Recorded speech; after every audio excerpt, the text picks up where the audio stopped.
Terpujilah nama Tuhan yang karena kasih-Nya yang besar tetap memelihara kita.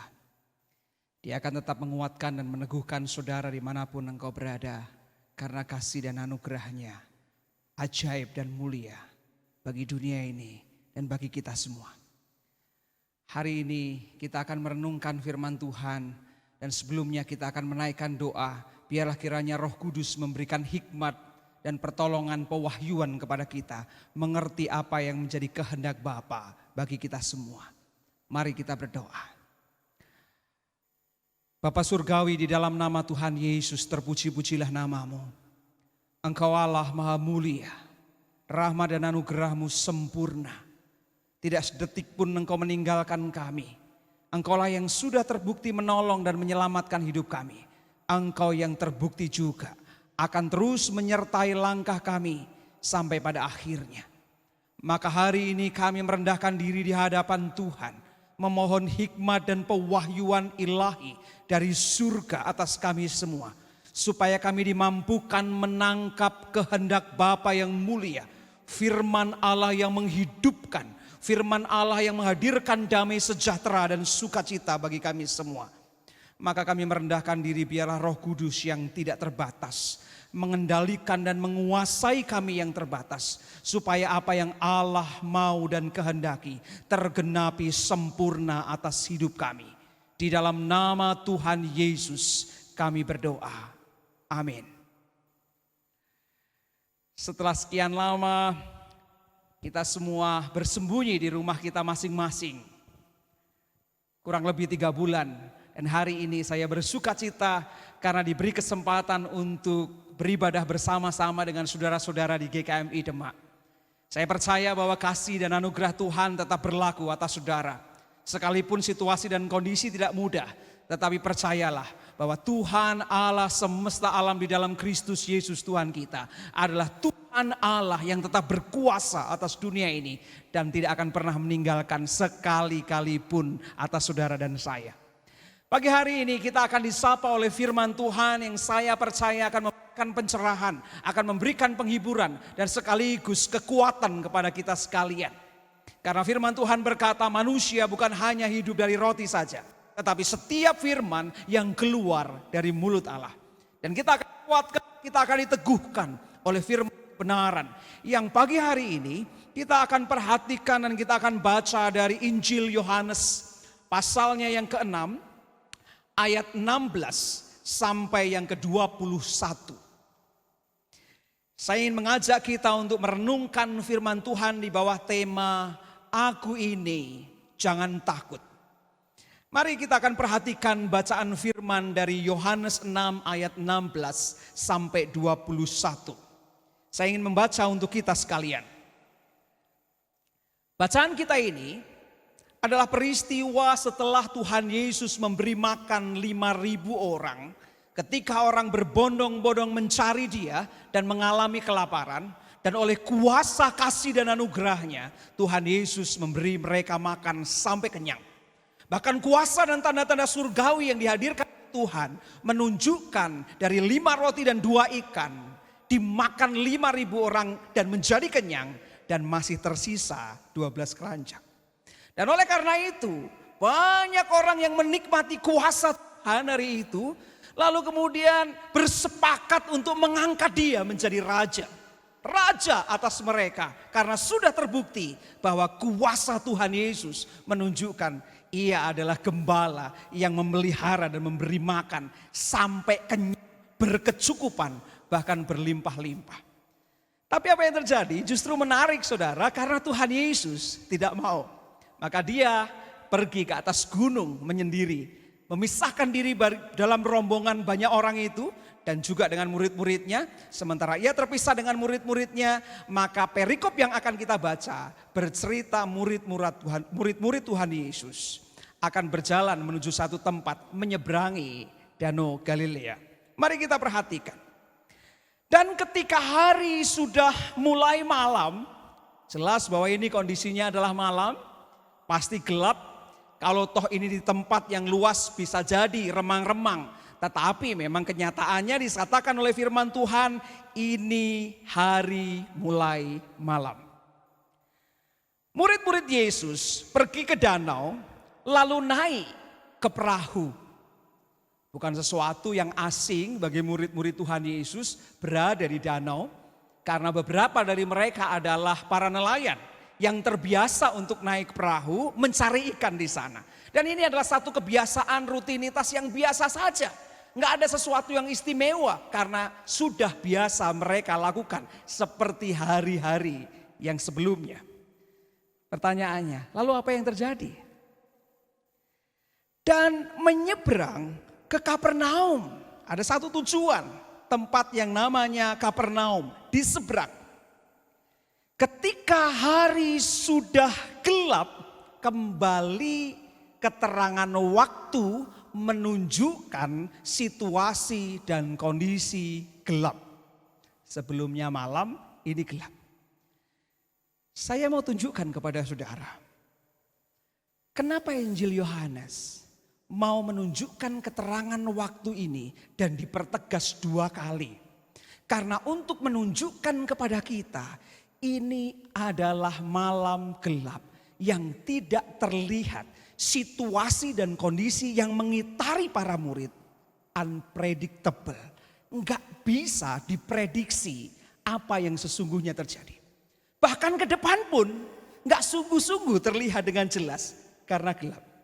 Tapi pertanyaannya, lalu apakah kalau murid-murid berada dalam gelap, punya mereka akan menemukan kuasa, mujizat dan terang yang ajaib ketika nanti mereka menyeberang?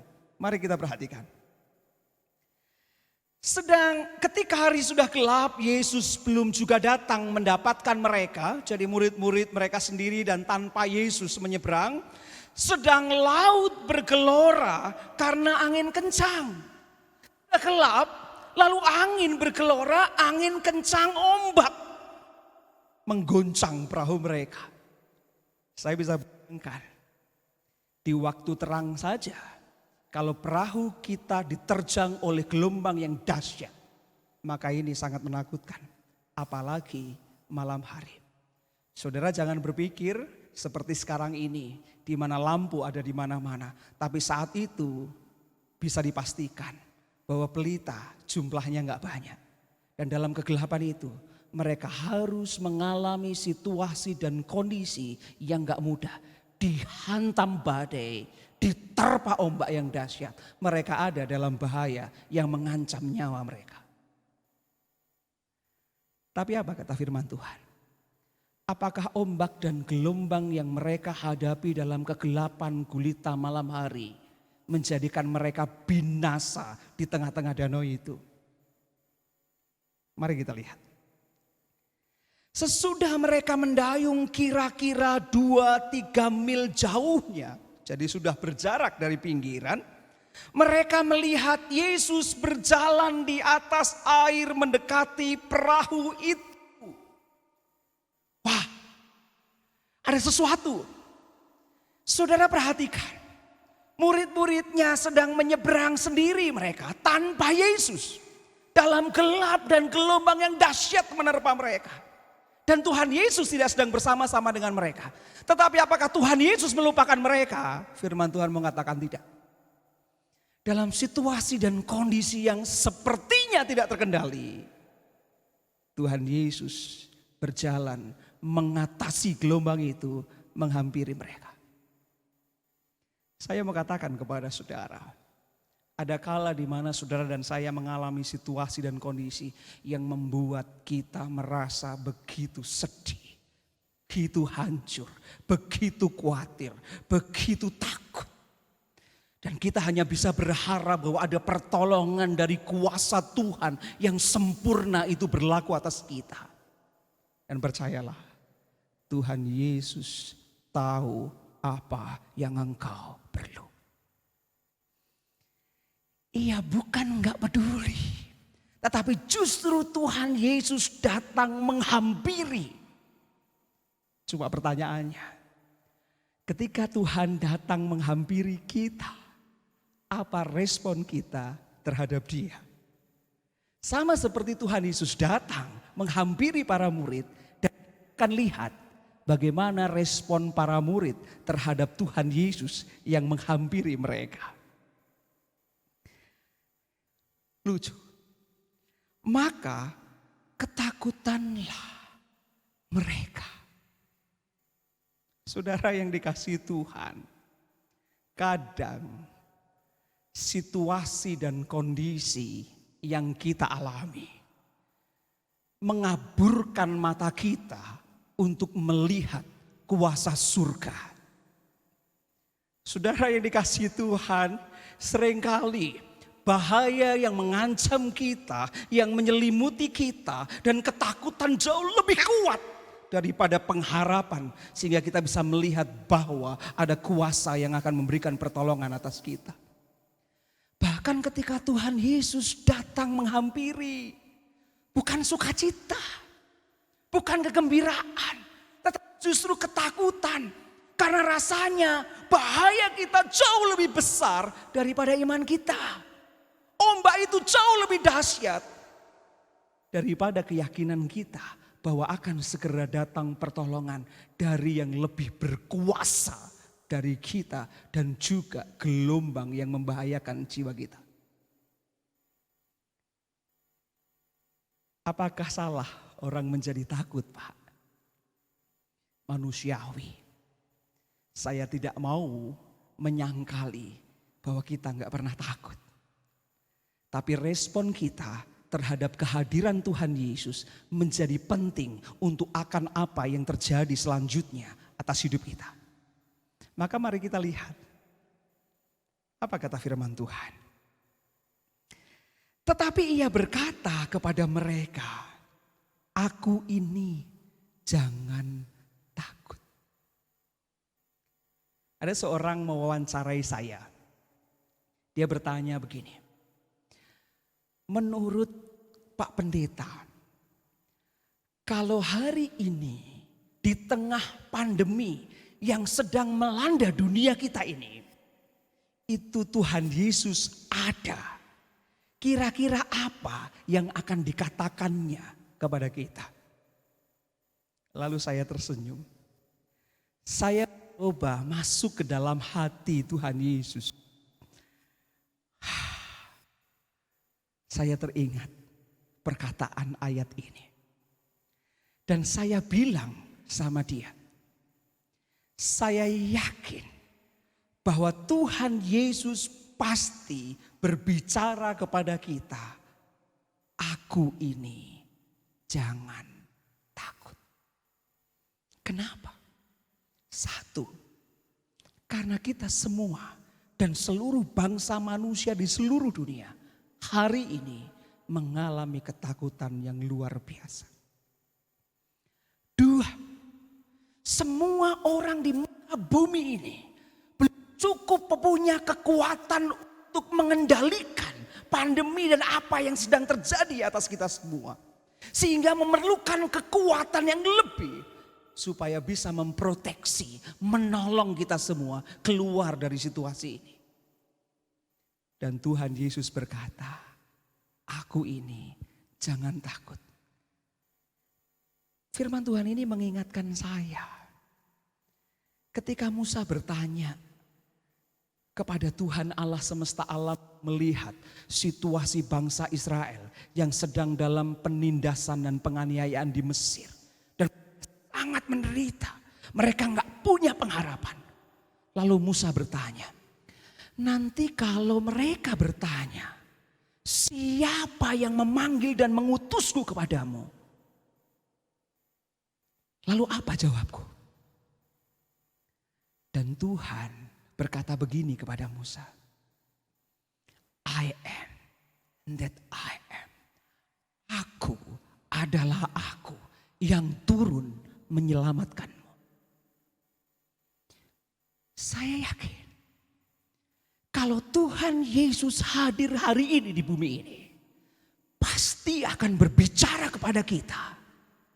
Aku ini jangan takut. Saya berpikir ketika Tuhan hadir, lalu redalah gelombang itu dan selesailah Angin yang menghantam dan menghasilkan gelombang yang dahsyat yang menerpa perahu para murid. Karena kuasa Tuhan bisa jadi akan menghentikan segala sesuatu serta-merta. Karena saya percaya Dia berkuasa atas semesta alam raya ini. Dia yang memiliki dan membuatnya. Tapi unik apa yang dikatakan oleh firman Tuhan. Mari kita lihat. Mereka mau menaikkan Dia ke dalam perahu. Ini penting. Bisa jadi Tuhan menghampiri kita. Tapi kita nggak memberi ruang kepada Dia. Kalau saudara baca di dalam kitab Wahyu. Lihat aku berdiri di muka pintu dan mengetuknya. Adakah orang yang membukakannya? Kalau ada yang membukakannya aku akan masuk. Dan aku akan dengan dia merayakan kehidupan. Tapi kalau dia mengetuk pintu hidup kita. Menghampiri kita. Tapi kita nggak membukakan pintu dan mempersilahkannya masuk dan menempatkan dia di tempat yang paling istimewa atas hidup kita. Saya nggak yakin ada perubahan ajaib terjadi atas hidup kita. Respon kita terhadap kehadiran Tuhan menjadi penting atas hidupmu.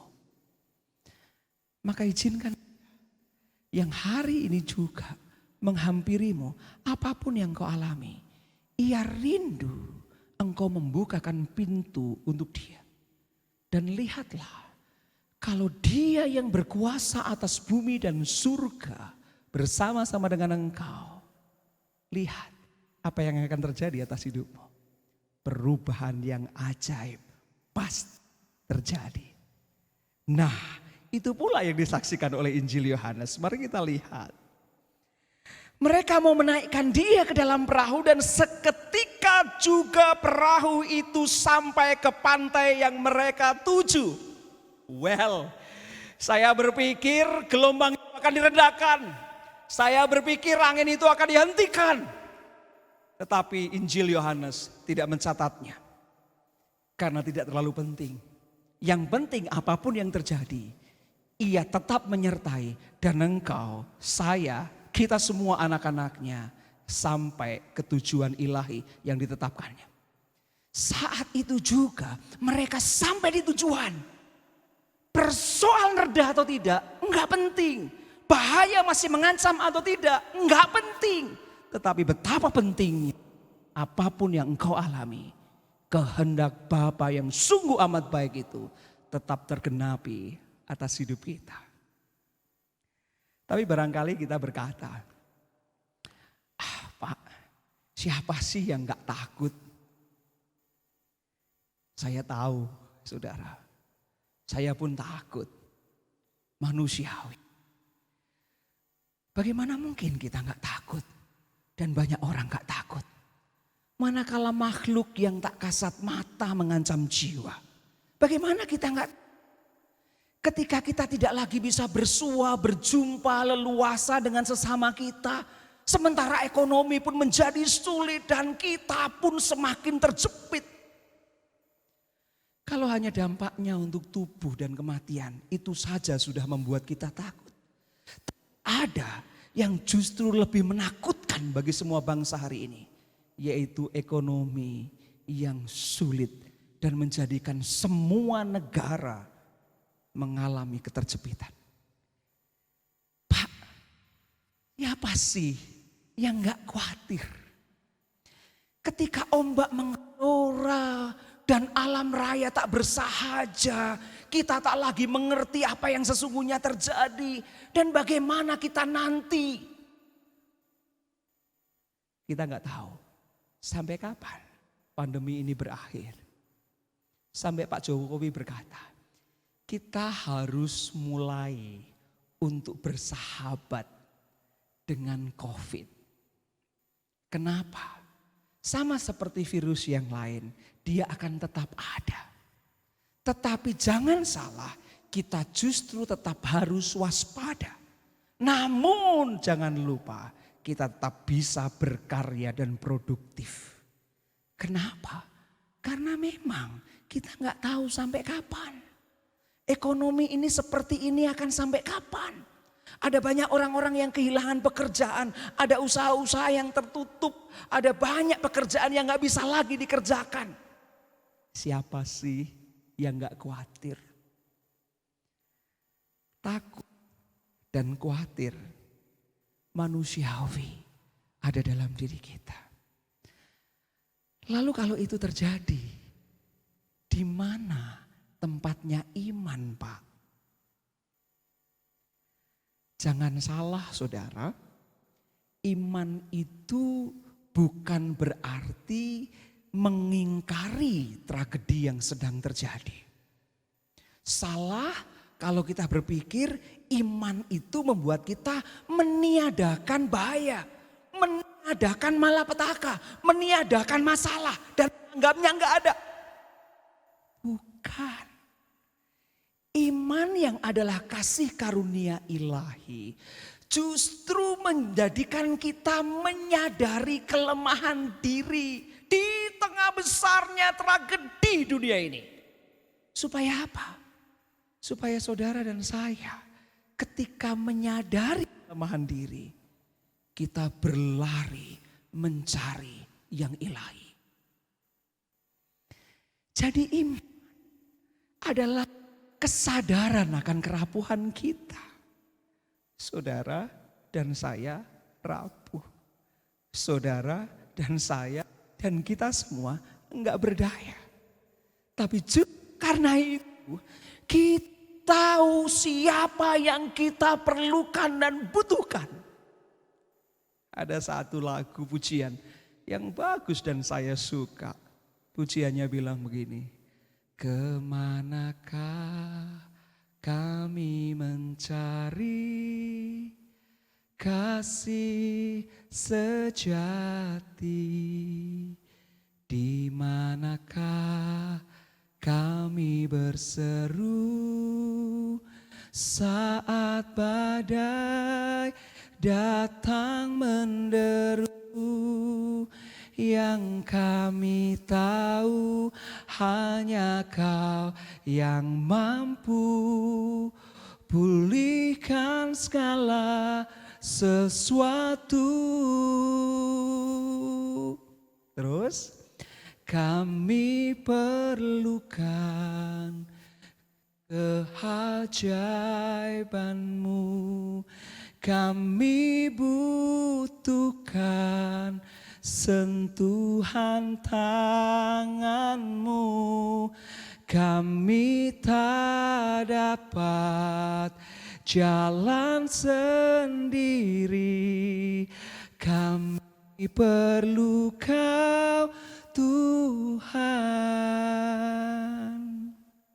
Jadi iman membuat kita sadar bahwa kita semua memerlukan kuasa yang melampaui keterbatasan kita.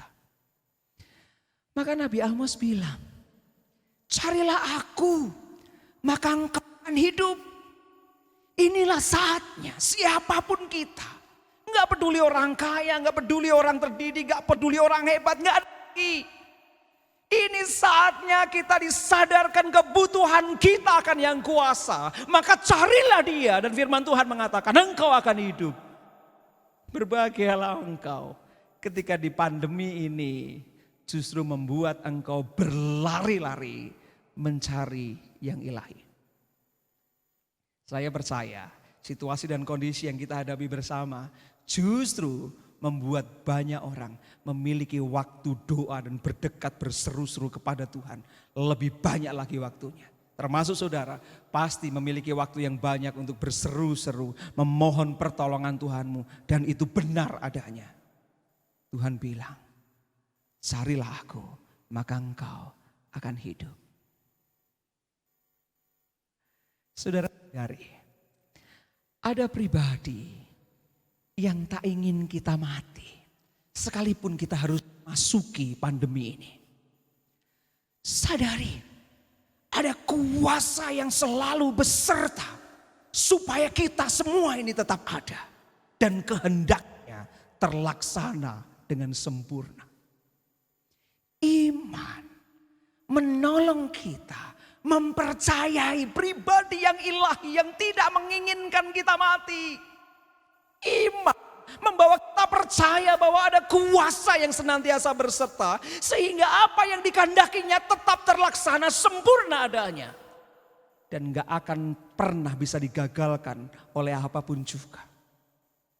Maka benar, ketika Tuhan Yesus berkata di Yohanes 10 ayat 10, aku datang supaya mereka memiliki hidup. Percayalah, sedetik pun, sedikit pun gak ada dalam pikiran Tuhan Yesus menghendaki kematianmu.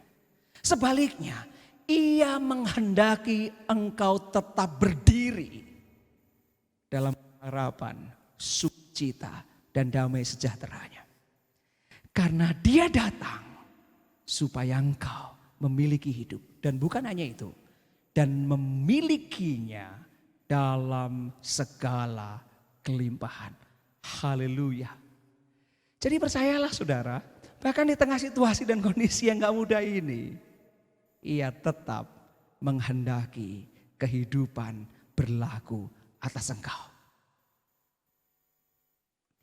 Iman meneguhkan kita semua bahwa janjinya memang tak semua bahaya itu menjadi reda. Sama seperti bacaan kita.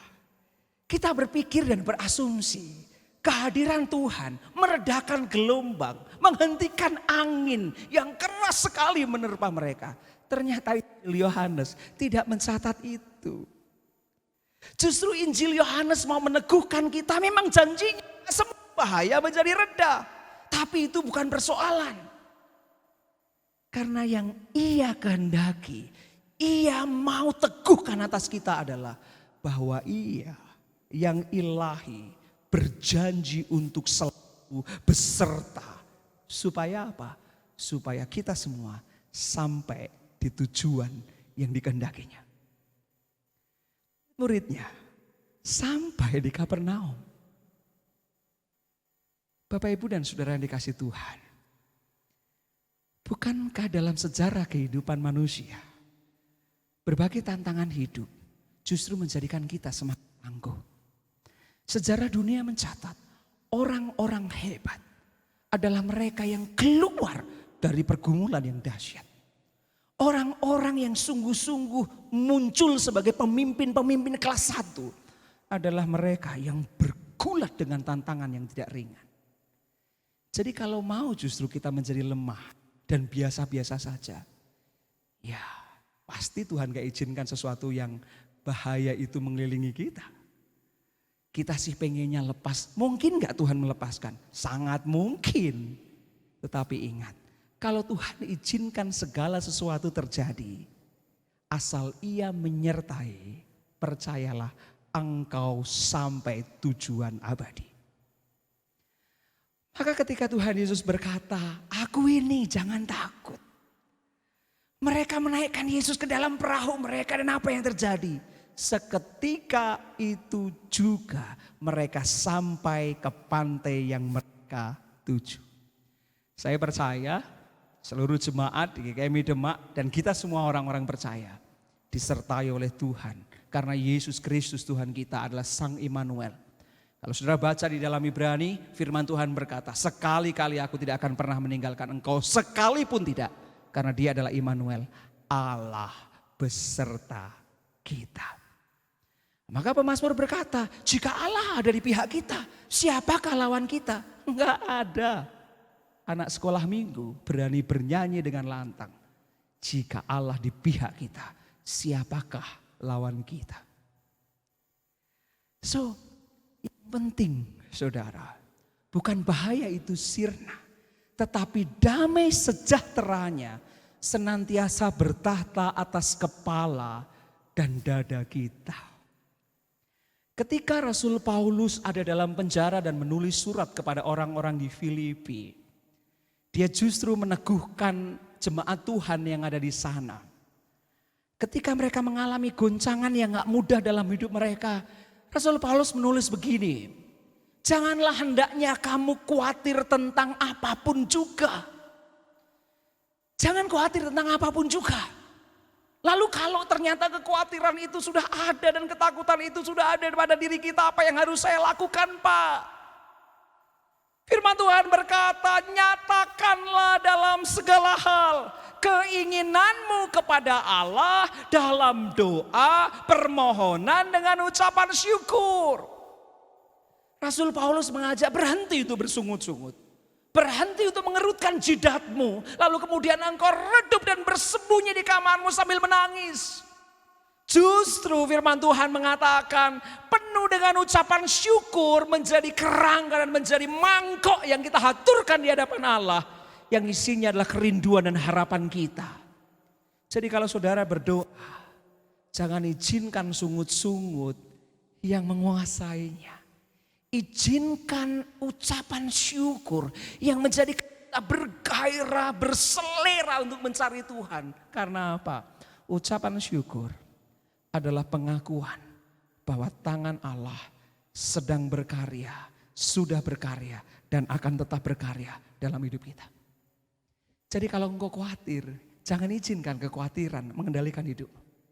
Kalau saudara takut hari ini, jangan izinkan ketakutan mencengkeram dan memenjara engkau.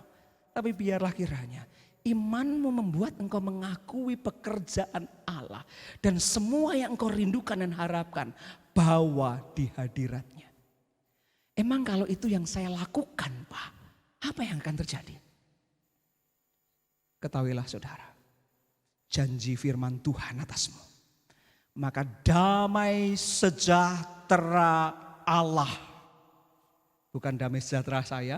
Bukan damai sejahteramu, bukan damai sejahtera tetanggamu, bukan damai sejahtera pemimpinmu atau presidenmu. Tetapi damai sejahtera Allah. Dikasih catatan lagi. Yang melampaui segala akal. Wow. Ada apa? Akan memelihara hati dan pikiranmu dalam Kristus. Apapun yang terjadi, asal damai sejahteranya menguasai hati dan pikiranmu. Saya percaya, saudara dan saya, dan kita orang-orang percaya, akan tetap move on.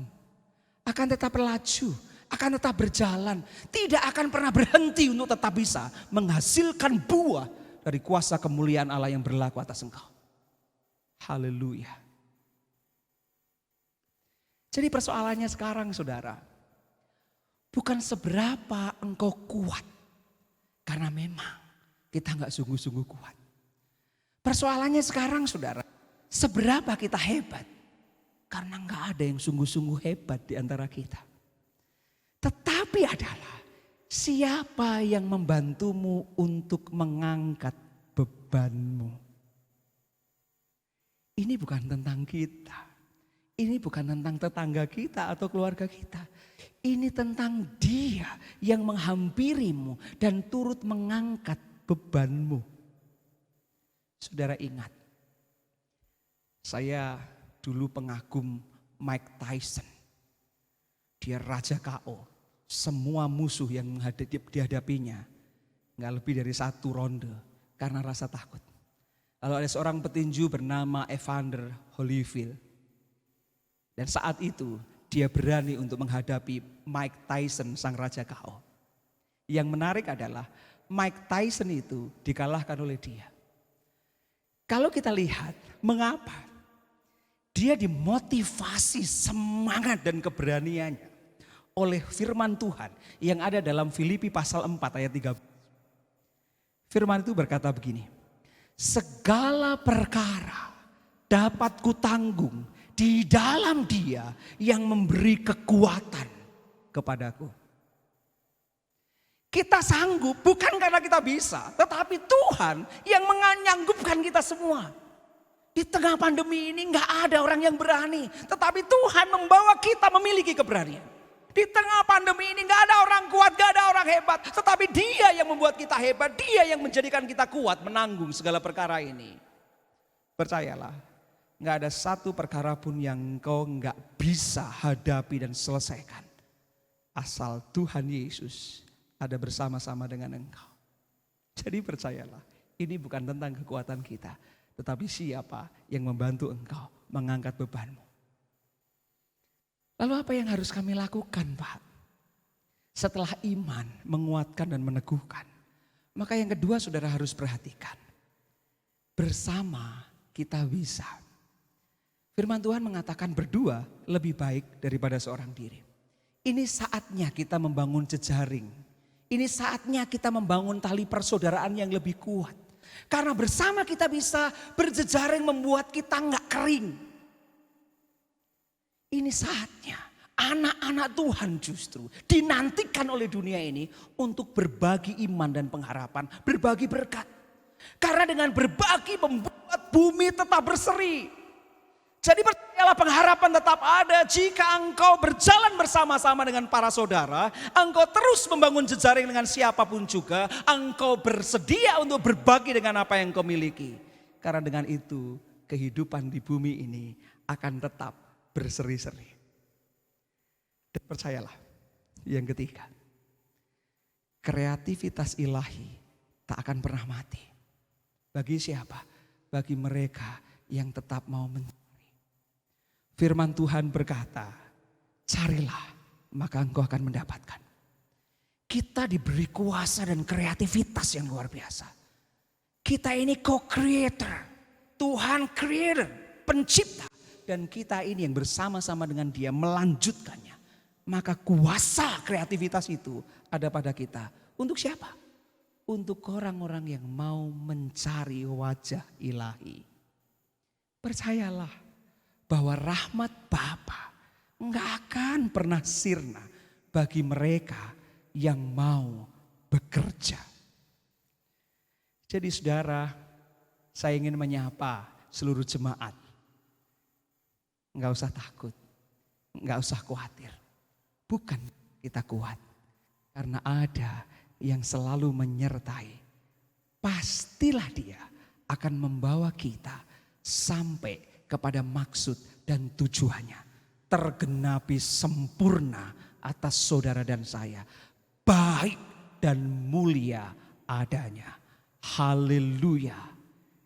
Maka jangan lupa, tetaplah untuk menjadi percaya. Dan jangan lupa untuk berbagi. Mari kita berdoa. Bapa, kami bersyukur. Di tengah pandemi ini, kami percaya tetap diproteksi oleh kuasa ilahi. Bapa, kami percaya di tengah bahaya ini, kami tidak berjalan seorang diri. Karena Engkau selalu menyertai.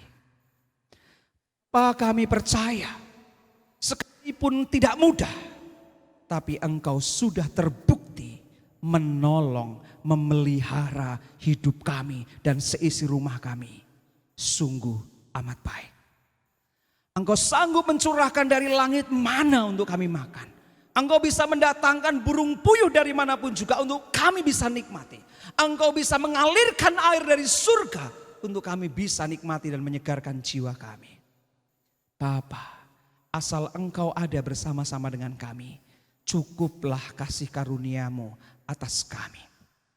Hamba berdoa untuk seluruh jemaat di GKMI Demak yang sudah lanjut usia, yang kurang sehat. Biarlah kiranya diberikan kekuatan ekstra, dijamah oleh tangan Tuhan. Kami berdoa secara khusus untuk Bapak Gembala yang berjuang untuk isolasi, dan kami bersyukur kuasa mujizat-Mu sudah terjadi atasnya.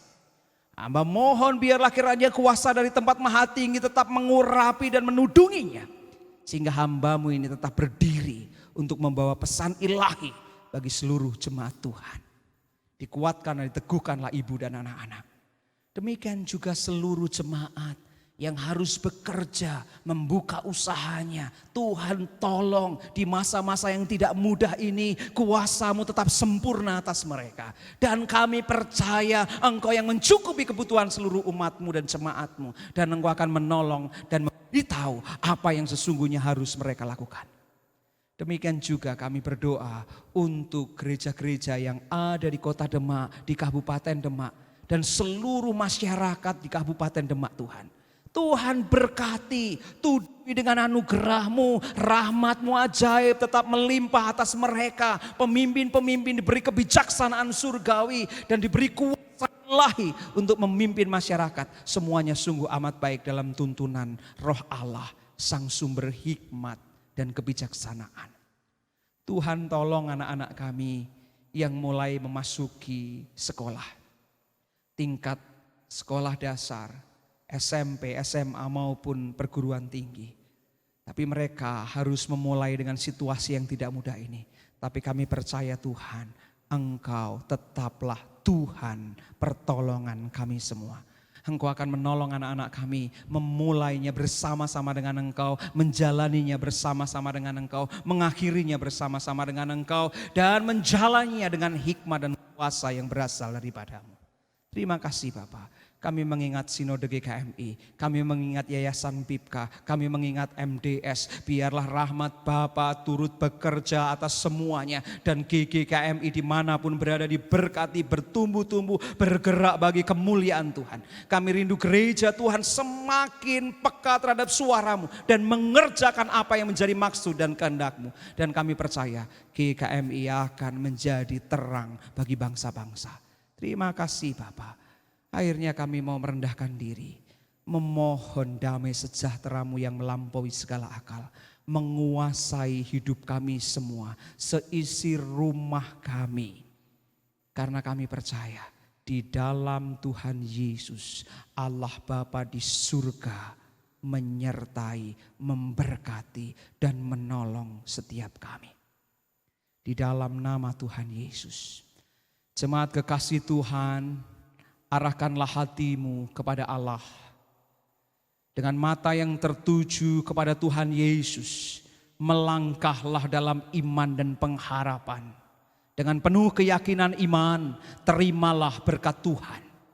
Biarlah kiranya segala kebaikan dan kemurahan dari Allah Bapa di surga digenapkan atasmu dan seisi rumahmu.